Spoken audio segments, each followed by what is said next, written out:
I never understood when the confusion began, only that it did not strike like lightning, but seeped into me the way fog rolls over a quiet road, silently, invisibly, until the distance is lost and even my own footsteps sounded foreign. Maybe it started the night I found the vials in her drawer, small glass cylinders arranged with reverence beside an old silver hand mirror.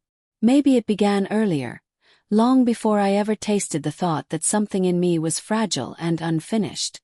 All I knew was that I should not have been in her room, yet I moved through it like a sleepwalker, drawn to objects I could not name the reasons for wanting.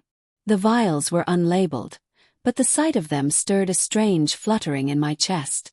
They glimmered softly, as if aware of my gaze, as if whispering invitations I could not yet understand. Her scent, lavender, faint vanilla, and something more elusive, hung in the air. It wrapped around me, not unpleasantly, but with a familiarity that unsettled me. I wasn't supposed to feel familiar here. I wasn't supposed to feel anything except guilt for snooping. And yet I lingered. My reflection in her vanity mirror watched me as I reached for the hand mirror beside the vials. Its cool metal pressed into my palm like an answer, even though I didn't know the question. It was far older than everything else in the room. Older than me, older than her, older than whatever strange instinct pressed me to lift it. When I raised it toward my face, my reflection rippled, distorted for a heartbeat like something beneath the surface had stirred. I blinked, and it was normal again. But I wasn't. I set it down too quickly, breath catching in my throat. I felt the ridiculous urge to apologize to it, to the mirror itself, before I forced myself to step away. My reflection didn't follow me smoothly. For a split second it lagged, its eyes widening a fraction too slow, as if it struggled to keep up with the person I was supposed to be. I told myself it was just poor lighting. A trick of the mind. A trick of guilt. But something had shifted. The air thickened. Every object in the room seemed to lean toward me, waiting. My heart beat too loudly in my ears, too fast, too light. When I left her room, I carried the sense that something had followed me out. Not a ghost, but a thread pulled loose from a garment, slowly unraveling behind me with each step. For the next few days, the mirror haunted me. Not as an image, but as a sensation, a whisper in the back of my thoughts. I caught myself looking for it in reflections. Windows, dark screens, puddles. Every time I saw myself, I paused longer than I meant to, trying to detect that same hesitation I thought I saw the first night. Sometimes I almost convinced myself I saw it again, that tiny delayed breath, that almost sigh between the movement and the reflection. Then came the dreams. They were slow, quiet dreams where I walked through fog, carrying the hand mirror by its delicate stem, though I never recalled picking it up. I would lift it to my face, expecting my usual reflection, expecting to see myself. Scruffy around the edges, tired eyes, features I never bothered to scrutinize because they were simply the ones I inherited. But the dream mirror gave me something else. Not a woman, not a man, but a softened version of myself, smoothed and luminous, someone halfway dissolved and halfway revealed. I woke from those dreams with my chest aching, like I'd been holding my breath inside them. On the fourth night I woke sweating, my heart hammering. I went to the bathroom sink and splashed water on my face. When I raised my head, my reflection stared back at me with a strange sadness, like it knew something I didn't. I leaned closer. My eyes looked different. Not feminine, not masculine, just clearer. Questioning. As though they were asking whether I was finally willing to listen. I wasn't. Not yet. But the confusion had begun to weave itself through me. And confusion has a way of growing roots. Her behavior changed too. She began watching me differently. Not suspiciously but carefully, like she sensed something unfolding. Sometimes she looked at me with a softness that unsettled me more than any mirror could. As if she knew a secret about me I hadn't learned yet. She asked how I was sleeping. I lied. She asked whether anything felt off lately. I lied again. But each time I lied, my reflection in her eyes looked like it wanted to tell the truth. It all came to a breaking point the evening she came home early and found me holding one of the vials. I had returned to her room without meaning to. At least, that's what I told myself. I stood there, staring at the liquid inside the glass, feeling its weight like a heartbeat. I didn't know what it was, but I felt as if my hand had been waiting to hold it for years. She didn't yell. She didn't even seem surprised. She only stepped toward me and placed her hand gently over mine, not to take the vial away but to steady it. "You feel it too," she said softly. I swallowed hard. "Feel what?" "That you're not fighting something new," she whispered. "You're fighting something old. Something you've carried a long time." Her words hit me like a pulse through the floor. My first instinct was denial. Confusion thickened in my throat until I felt like I might choke on it. She didn't push. She only looked into my eyes, into me, and for a moment I sensed an entire world behind her gaze. A world where mirrors didn't lie. A world where the reflection I feared was only an unopened door. But I wasn't ready to open anything yet.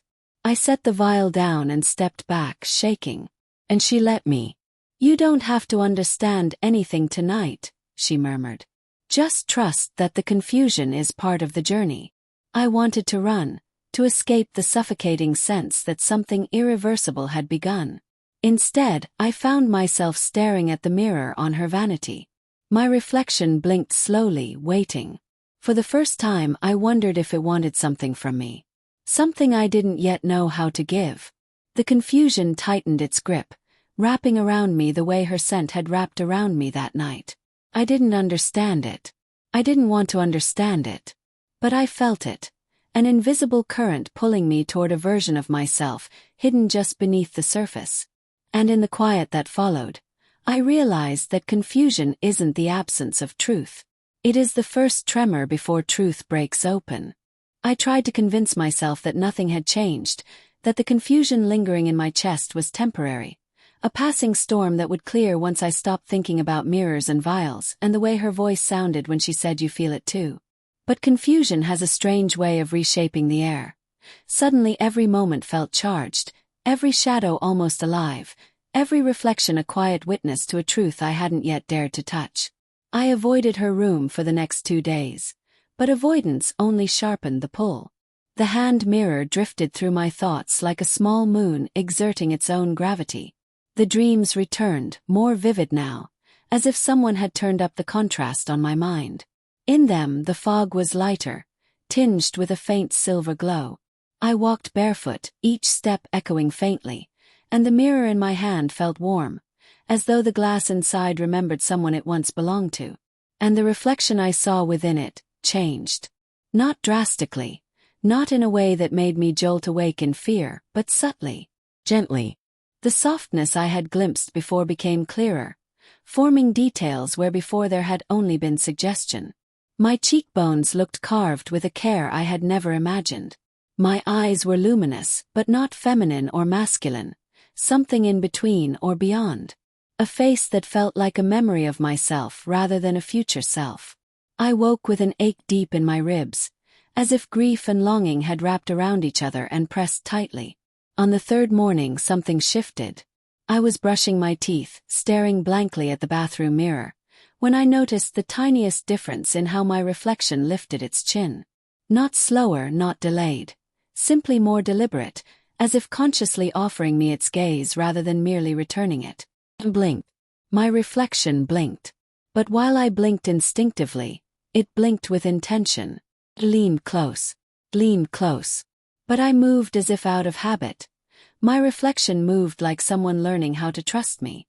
That difference, subtle, impossible, delicate, should have terrified me. Instead it warmed me. I whispered, "Who are you?"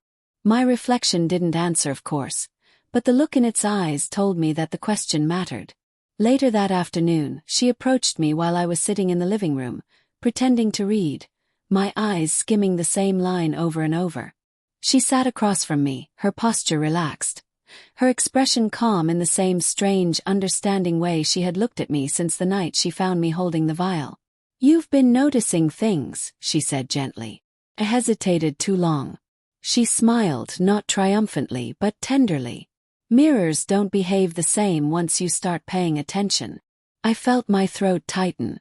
What exactly is happening to me? Instead of answering, she stood and motioned for me to follow. My body obeyed before my mind did. She led me down the hall to her room, the door still slightly ajar. The scent inside made something deep in me loosen, as though tension I'd carried since childhood had finally exhaled. She sat at her vanity and opened the drawer. The vials were still there, arranged like small, delicate secrets. She didn't lift them.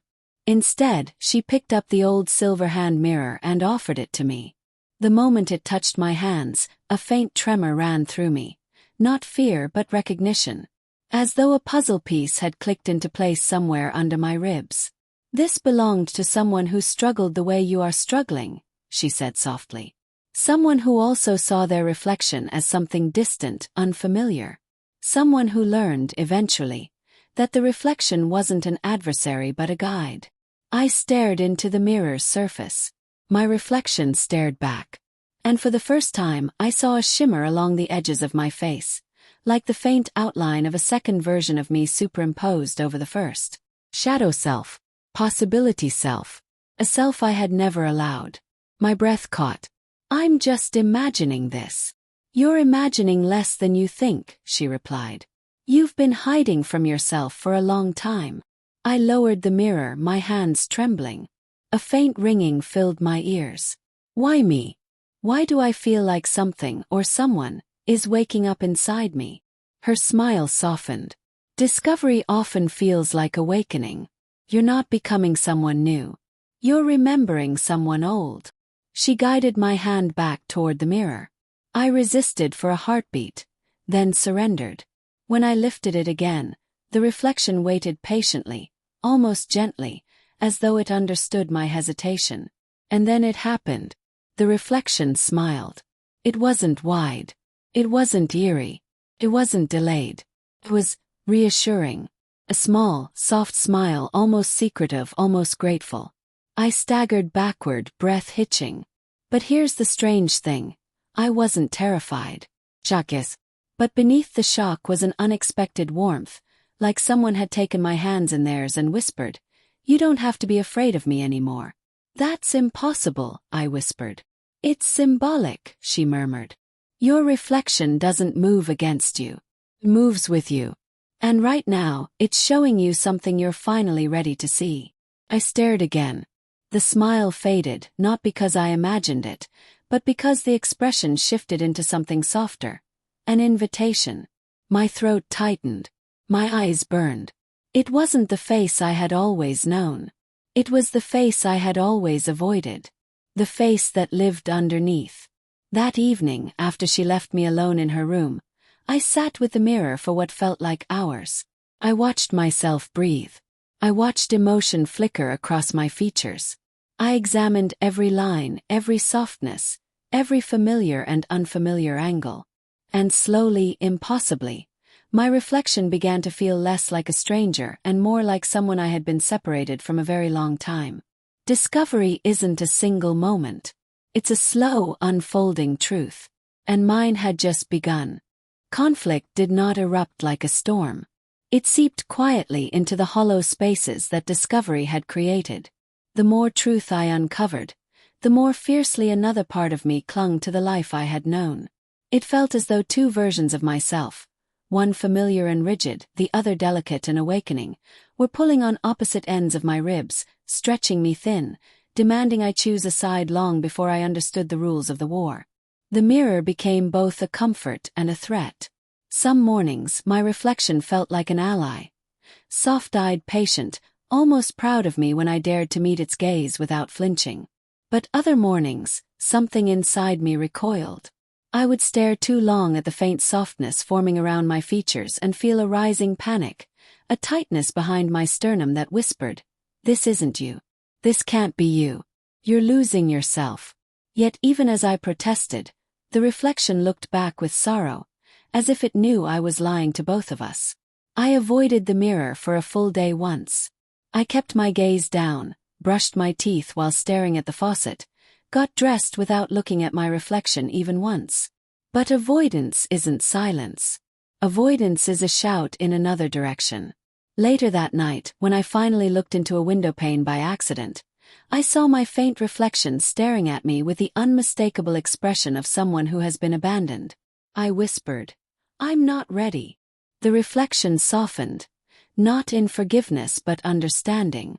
Even so, guilt pressed against my ribs. But the conflict deepened in the real world too. She began leaving the vials in the open, not pushing them toward me, not suggesting anything aloud, but placing them where their presence was inescapable. On the nightstand, on the coffee table, beside my cereal bowl. Each one a quiet question, each one a pulse of possibility I didn't know how to answer. I asked her why she did it. She replied, "Because you keep looking for them even when you pretend you're not." That truth stung. I snapped at her once, voice raised, breath shaking. "Stop trying to make me into something I'm not." Her expression didn't shift. She didn't argue. She simply looked at me with a calm heaviness I wasn't ready to understand. "You're not afraid of becoming someone else," she said softly. "You're afraid of admitting who you've always been." Anger flared so violently I almost couldn't stand it. How dare she? How dare she speak a truth I couldn't bear to face? I left the room before she could say anything else. I needed space, distance, silence. But even alone, my thoughts didn't quiet. They spiraled instead, twisting deeper into themselves like a knot tightening. One part of me begged to let everything stay the same. Another part, small, desperate, trembling, whispered that sameness was a cage, and I had already put my fingers around the bars. That night the dreams changed. I found myself again in the silver fog, barefoot, holding the old hand mirror. But this time the fog was denser, almost suffocating. I could barely see my own hands. When I lifted the mirror, it didn't reflect my face. It reflected two silhouettes, one sharp, angular, defined by hard edges, the other soft, luminous, with a quiet warmth radiating from it. They overlapped, tangled together, neither able to step forward without pulling the other back. I heard a voice behind me, my own but not quite. "You have to choose which one you'll starve." I woke gasping, tangled in my sheets, sweat cooling on my skin. My chest felt hollow and aching, as if something inside had cracked under the weight of choice. The following morning, I caught my reflection watching me before I even stepped fully into the bathroom. It wasn't smiling. It wasn't encouraging. It simply stared, eyes dark with the weight of unspoken things. I whispered, "What do you want from me?" The reflection tilted its head, mirroring the question back at me. I exhaled shakily. "What do I want from me?" She found me like that, standing still, staring into the mirror as if waiting for it to respond. When she stepped beside me, she didn't touch me. She didn't speak. She just stood, letting silence settle between us like dust. Finally, she said, "Your reflection isn't trying to replace you. It's trying to join you." I shook my head, tears burning at the edges of my vision. "I can't become that person." "You already are," she whispered. "You're just fighting the part of yourself that's tired of hiding." I sank to the bathroom floor, overwhelmed. The conflict had grown claws. I didn't know how to hold myself together. I didn't know how to break apart without shattering. She sat beside me, not touching, just present. "You're terrified of losing control," she said. I swallowed hard. "Wouldn't you be?" "Of course," she replied softly. "But sometimes control is the thing that keeps us trapped." I pressed the heels of my hands into my eyes until stars bloomed behind my eyelids. My voice shook when I spoke again. "I don't know who I am." Her hand finally found mine, warm and steady. "You don't need to know yet. You only need to stop running from the answer." Later that night, when I faced the mirror again, something inside me broke. Not in a destructive way, but in the way a dam breaks when the water behind it has been pressing for years. My reflection didn't smile. It didn't shift. It simply opened its eyes a little wider, as though relieved I had finally stopped hiding. And in that moment, I understood something painful and necessary. Conflict is the final barrier the truth must cross. And mine had just stepped forward. Transformation did not begin with a dramatic moment. It began with a breath, quiet, trembling but deliberate. A breath that felt like the first honest inhale I'd taken in years. The conflict had exhausted me, hollowed me out, softened the sharp edges inside me until I could finally hear the faint humming beneath everything. A strange, fragile longing I had ignored for far too long. The vials remained on the nightstand that morning. Sunlight filtered through the curtains and scattered across them like scattered thoughts, fractured and luminous. For the first time, I approached them without fear and without denial. I didn't pick one up, not yet, but I let my fingers hover above the cool glass, close enough to sense the possibility resting inside. She entered the room quietly. She didn't ask what I was thinking. She didn't guide my hand. She only stood beside me with a softness that made the air feel gentler. After a long moment, she said, "Transformation isn't about what you take. It's about what you allow." I lowered my hand. "Allow what?" "Yourself," she answered simply. The words settled over me like a light touch, gentle but sparking down to my bones. Something inside me loosened, not in surrender but in recognition. I turned toward the mirror at her vanity, half expecting my reflection to look away or hide, the way it had earlier when I wasn't ready. But it didn't hide. Stepped forward. My reflection gazed back with a quiet certainty. The edges of its features softened with a subtle glow that I had never seen before. It was me, fully me, but rearranged with intention. The way a sculptor sees the statue inside the marble long before the marble believes it. I leaned closer. My reflection mirrored me, yet not perfectly. Something in its posture held confidence I didn't yet feel. "I don't know how to do this," I whispered. The reflection didn't speak. It didn't need to. It placed a hand against the glass. And I mirrored it. My palm pressed against the cool surface, aligning perfectly with its shape. A subtle warmth spread from the contact. Not physical, but emotional, like the sense of stepping into a room where you instantly feel seen. She stood behind me and rested her hands on my shoulders. "Then let it teach you." The transformation began not with the vials, not with anything external, but with a shift in the center of my chest. A soft unfolding, as if something fragile and long-contained finally decided it was safe enough to bloom. The mirror shimmered faintly, not unnaturally, but symbolically, the way water flickers when sunlight touches it. Closed my eyes. I saw the two silhouettes from my dreams, the angular self and the luminous self, no longer pulling each other apart.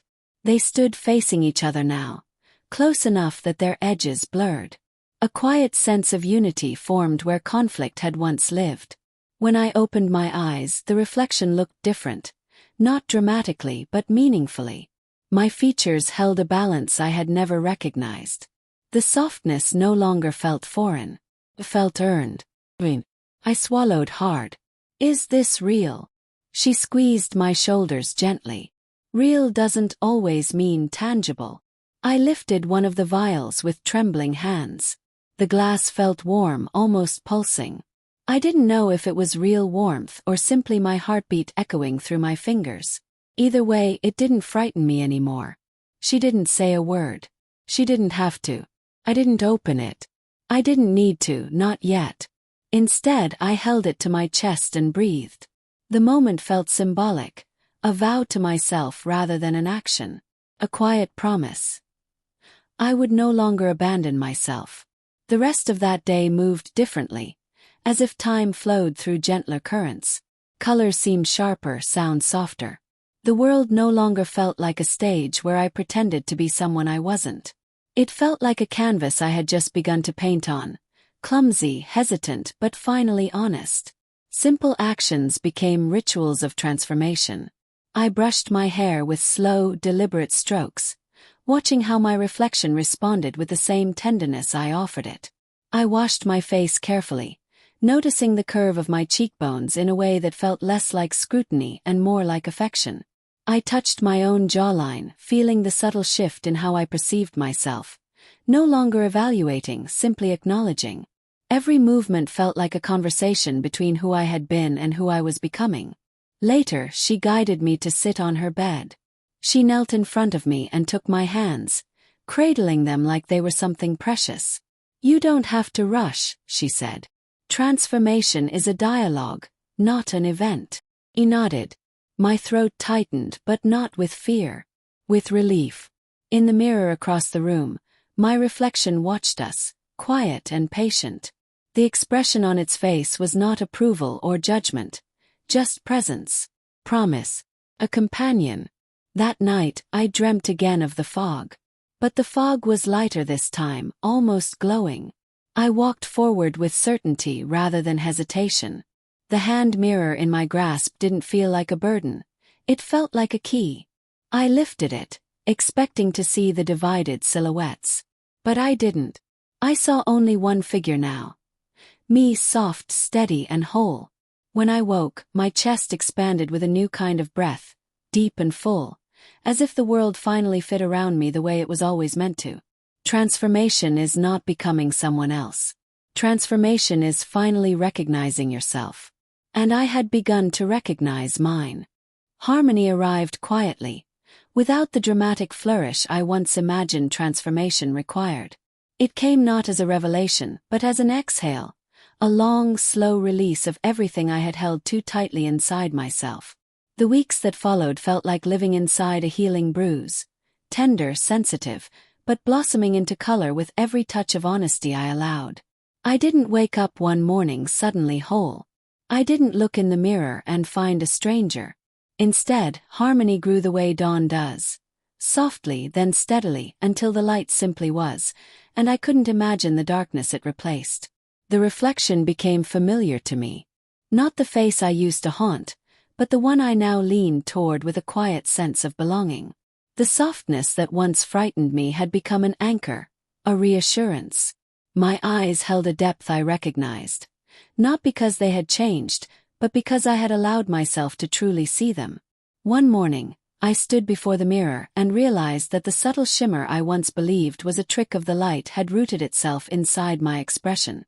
My features weren't fighting each other anymore. They weren't trying to tell two different stories. They had settled into a gentle unity, like two notes that finally resolved into a chord. She noticed it before I did. She stepped into the room, pausing in the doorway as if the air itself had shifted around me. Her gaze softened, her lips curving into a small smile that held both pride and relief. "You're not at war with yourself anymore," she murmured. For the first time I didn't deny it. I didn't retreat behind confusion or fear. I simply nodded. "I feel quiet," I said, my voice almost reverent. Like the noise finally faded. "Harmony always feels quiet at first," she said. "Then it grows." She approached me slowly, her presence warm but unobtrusive. She didn't touch me, she didn't need to. Her nearness was enough. Grounding without claiming, supportive without guiding. "You've stopped fighting your reflection," she said. "And it's stopped fighting you." I turned back to the mirror. My reflection mirrored the motion with a gentle synchronicity that no longer felt symbolic or uncanny. It simply felt natural, as though the glass had become a medium rather than a barrier, a way for me to meet myself fully. "I used to be afraid of this," I said quietly. "What do you feel now?" she asked. I considered the question carefully, tasting each emotion like a thread I could pull. "I feel aligned," I answered. Like all the scattered parts finally came home. Her smile warmed. "That's harmony." We spent the rest of that morning in a soft stillness. No big gestures. No dramatic revelations. Just quiet presence. The kind of morning where the world feels safe enough to simply exist, without performance or fear. Later I held one of the vials again. Not out of desperation. Not out of confusion. But with clarity. I didn't feel compelled or pressured. I didn't feel like I was making a choice about who I should be. I felt like I was holding a symbol of who I already was. She watched me carefully, her expression unreadable but kind. "You don't have to do anything," she said. "I know," I replied. "That's why I can finally choose." I placed the vial back down, not rejecting it, not claiming it, simply honoring it. For the first time the decision felt like mine. Entirely mine. And the mirror behind me reflected that honesty with a quiet pride. Harmony isn't a finish line. It's a resting place. A gentle pause in a journey that continues, but no longer feels like a battle. Days became softer. I moved through the world with an ease I had never known. My body felt less like something I occupied and more like a space I could breathe in. My reflection stopped being a question and started being a companion, a reminder that I am allowed to exist in my own shape, on my own terms. Sometimes I caught my reflection smiling before I realized I was smiling. Not the uncanny way it once did, but in the natural way of two halves recognizing each other. My gestures became fluid. My voice carried warmth I didn't know it could hold. The internal tension that once pulsed beneath every action faded into a steady, peaceful hum. One evening, as the sun dipped below the horizon, I sat with the old silver hand mirror in my lap. The fading light danced across its surface, giving it the same soft glow it had held in my dreams.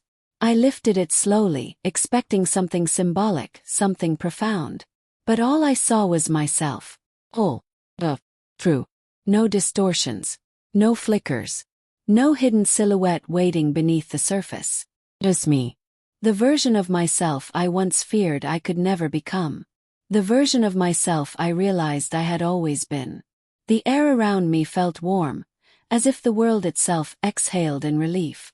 She entered the room and sat beside me silently. We didn't speak for a long time. We didn't need to. Eventually she whispered, "Do you see her?"